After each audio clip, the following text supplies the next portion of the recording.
सुरू आहे पवित्र असा श्रावण महिना आणि हा श्रावण महिना तुमची इच्छा नक्की पूर्ण करू शकतो जर तुमच्याकडे ही झाडं असतील आणि जर तुम्ही या झाडांची श्रावण महिन्यामध्ये सेवा करत असाल, उपासना करत असाल, तर तुमच्या मनातली इच्छा पूर्ण होण्यास मदत होते, दोष निवारण होण्यास मदत होते. तर अशी कोणती झाडं आहेत जी तुमच्याकडे असायला हवीत किंवा नसतील तरी तुम्ही या महिन्यामध्ये अवश्य तुमच्या घरामध्ये, घराच्या आजूबाजूला ही झाडे लावू शकता किंवा तुम्हाला लावायची पण नसतील, जागा नसेल, तर जिथे कुठे आहेत त्या ठिकाणी तुम्ही जर या झाडांची सेवा केली, मंत्र म्हटला, तरी पण त्याचं फळ तुम्हाला भेटणारच आहे.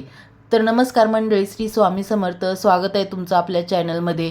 तर बघा, सर्वात पहिलं आहे ते म्हणजे बेलाचं झाड. श्रावण महिन्यामध्ये बेलपत्राला विशेष असं महत्त्व आहे.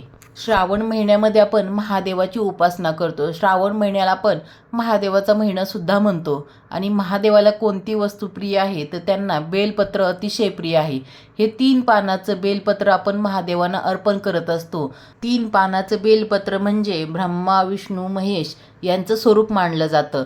म्हणून 3 पानाचं बेलपत्र आपण महादेवाच्या पिंडीवरती अर्पण करत असतो आणि बेलपत्र अर्पण करताना आपण मंत्र म्हणत असतो, ओम नमः शिवाय. तर असं इतकं अतिशय महत्त्वाचं झाड जर तुमच्याकडे असेल तर त्याची पूजा अर्चना केली पाहिजे. आता श्रावण महिना सुरू आहे आणि श्रावण महिन्यामध्ये जर तुमच्याकडे बेलपत्राचं झाड असेल, म्हणजे बेलाचं झाड असेल, तर तुमची मनातली इच्छा पूर्ण होण्यासाठी नक्कीच तुम्ही हा उपाय करू शकता. हा उपाय म्हणजे आपल्याला रोज संध्याकाळी बेलाचं झाड जिथं आहे त्याच्या बाजूला एक दिवा लावायचा आहे. थोड्याशा अंतराने दिवा लावायचा आहे, ज्यामुळे बेलपत्राचं झाड जर छोटं असेल तर त्याला उष्णतेमुळे त्रास होऊ नये, ते सुकू नये. आणि तिथं बसून आपल्याला मंत्रपठण करायचं आहे. 108 वेळेस आपल्याला ओम नमः शिवाय, ओम नमः शिवाय हा मंत्रपठण करायचा आहे आणि नमस्कार करायचा आहे. बेलपत्राला जसा पूजेमध्ये मान आहे, त्याचबरोबर त्याचं आयुर्वेदिक महत्त्वसुद्धा आहे. औषध बनवण्यासाठी सुद्धा बेलपानं, बेलाचं फळ याचा उपयोग केला जातो. त्यामुळेच या श्रावण महिन्यामध्ये आपल्याला बेलाच्या झाडाचा उपाय म्हणजेच सेवा करायची आहे, ज्यामुळे आपले दोष निवारण होईल, आपले मनातील इच्छा पूर्ण होईल.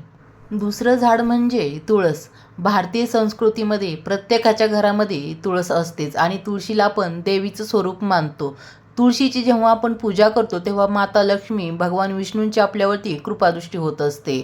आपण तुळशीची दररोज पूजा करावी, पण श्रावण महिन्यामध्ये कधीही न विसरता रोजच तुळशीची पूजा झाली पाहिजे. आता श्रावण महिन्यामध्ये आपण तुळशीची पूजा कशी करावी, सेवा कशी करावी, तर श्रावण महिन्यामध्ये रोज आपण तुळशीला पाणी अर्पण करायचं आहे. फक्त एकादशीच्या दिवशी आपण पाणी अर्पण करत नाही, तुळशीला हात पण लावत नाही आणि तुळशी पत्र आपल्याला एकादशीच्या दिवशी तोडायचे नसते. इतर वेळेस आपण रोज तुळशीला पाणी द्यायचं आहे, हळद कुंकू अर्पण करायचं आहे, फूल अर्पण करायचं आहे आणि तुळशीला दीप अर्पण करायचे म्हणजे दिवा लावायचा आहे. तुम्ही संध्याकाळच्या वेळेस तुळशीजवळ रोज आवर्जून न चुकता या श्रावण महिन्यामध्ये दीप लावू शकता. तुम्हाला जर शक्य असेल तर रोज संध्याकाळी गाईच्या तुपाचा दिवा लावावा. दिवा लावल्याने, रोज तुळशीची पूजा केल्याने माता लक्ष्मी आपल्या घराकडे आकर्षित होत असते आणि घरामध्ये सकारात्मक ऊर्जा राहते. हे सर्व करत असताना आपल्याला तुळशीला मंत्रपठण करायचं आहे. तुम्ही शक्य असेल तर 108 वेळेस ओम नमो भगवते वासुदेवाय नमः हा मंत्र जप करावा.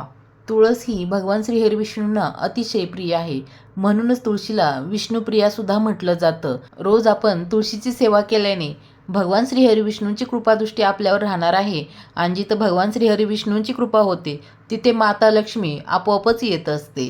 श्रावण महिन्यामध्ये तुळशीची रोज अशी सेवा केल्याने आपल्या घरामध्ये एक प्रकारची सकारात्मक ऊर्जा निर्माण होते व निगेटिव्हिटी आपल्यापासून दूर राहते. तिसरं झाड म्हणजे शमीचं झाड. श्रावण महिन्यामध्ये शमीच्या झाडाला सुद्धा खूप महत्त्व आहे. शमीचं एक पान जर तुम्ही शिवपिंडीवरती अर्पण केले तरी तुमचे दोष निवारण होण्यास मदत होते, तुमचे संकट दूर होण्यास मदत होते. आता शमीचं झाड हे प्रत्येकाच्याच घरी असेल असं नाही, पण जर तुमच्या आजूबाजूला कुठे असेल तर तुम्ही अवश्य या झाडाची पूजा करू शकता. श्रावण महिन्यामध्ये शमीच्या झाडाची सेवा केल्याने आपल्या घरामध्ये जे काही दोष असतील ते दोष दूर होण्यास मदत होते. म्हणूनच श्रावण महिन्यामध्ये शमीच्या झाडाला पाणी अर्पण करावं, दिवा लावावा. जर तुम्हाला रोज ही सेवा करणं शक्य नसेल तर शनिवारच्या दिवशी तुम्ही अवश्य ही सेवा करावी आणि सेवा करत असताना 108 वेळेस आपल्याला मंत्रपठण करायचं आहे. तो मंत्र म्हणजे ओम शनीश्वराय नमः. या मंत्राचं पठण आपल्याला 108 वेळेस करायचं आहे. शमीच्या झाडाची अशी सेवा केल्यास आपली मनोकामना पूर्ण होते. त्याचबरोबर असंही म्हटलं जातं, जर शनिदोष असेल तर अशी सेवा केल्याने शनिदोष कमी होण्यास मदत होते. तर या श्रावण महिन्यामध्ये जर तुमच्याकडे ही झाडं असतील तर ह्या झाडांची सेवा करून, उपाय करून आपली मनातील इच्छा पूर्ण करून घ्या. चला तर मग व्हिडिओतली माहिती जर तुम्हाला आवडली असेल तर व्हिडिओला लाईक करा, कमेंट करा. चॅनलला सबस्क्राईब केलं नसेल तर सबस्क्राईब करा. धन्यवाद.